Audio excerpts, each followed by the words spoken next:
How to resize photos for Instagram. Instagram has specific size requirements for posts, stories, and reels, so resizing your photos correctly ensures they display properly without cropping.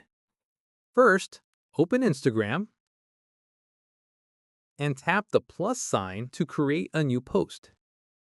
Select the photo from your gallery. By default, Instagram may crop your image into a square format. If you want to keep the original dimensions, simply tap the expand icon at the bottom left. This lets you post vertical or horizontal images without any cropping. For more precise resizing, use your phone's built-in photo editor. Open the Photos app, select your image, and tap Edit.